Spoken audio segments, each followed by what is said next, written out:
विनीत का हो? अरे देखा ताड़े यार ई जवाना के लोगन की लइकन के अरे सब जमाना के बात है, का करबा? ससुराल मेहरारू के चक्कर में एकदम पागल हो गई बा। पूरा पागल। सुन बतावा।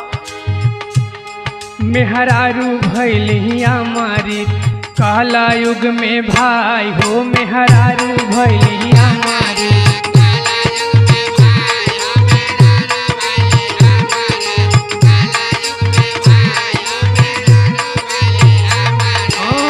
के तनन के देली अपना हुसन में डूबाई हो, मेहरारू भैलिया मारी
सुना बतावा तनी कितना जाने था नहीं मेहरी के पहले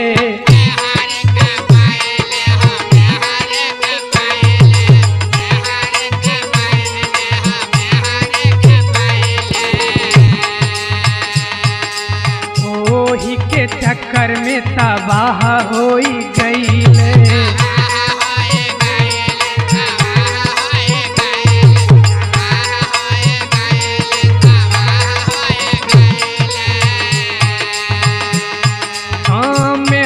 के नाते दिहले सब के भूलाई हो, मेहरारू भैलिया मारी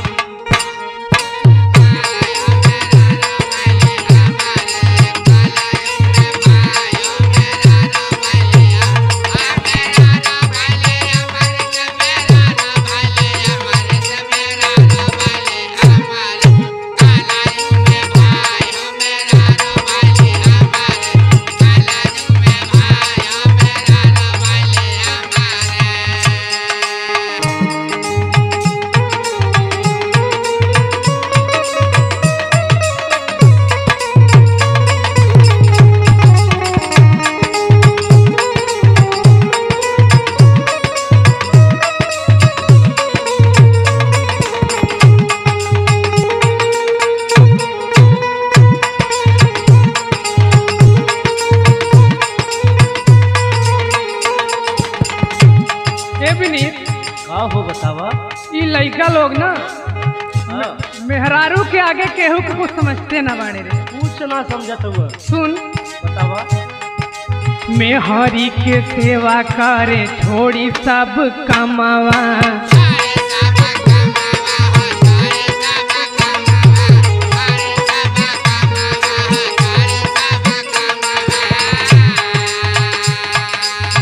मेहरी भैली भैया चारों तीरथ धामावा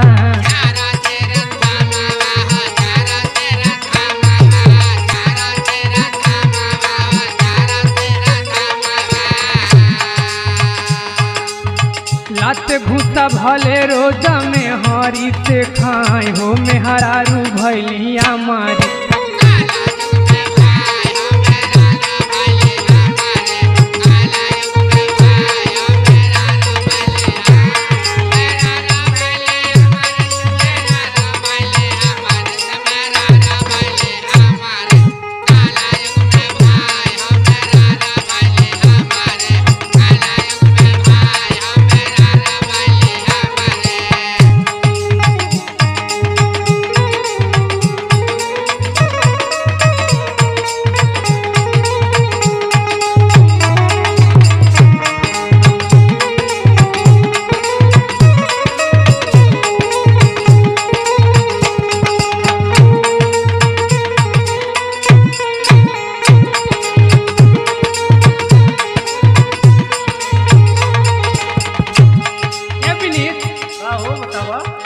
लास्ट लाइन में यह समझावे के बारे समझा दा। सुना बतावत है। छूटल सब यार दोस्त छूटल रिश्तेदारी,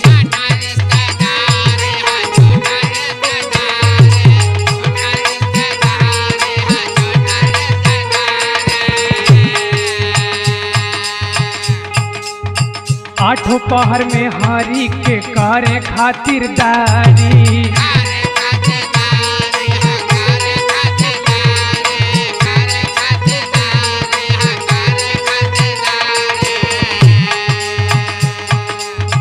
दुर्गलल दीवाना बीनित गईले पागल, आई हो मेहरारू भैली हमार।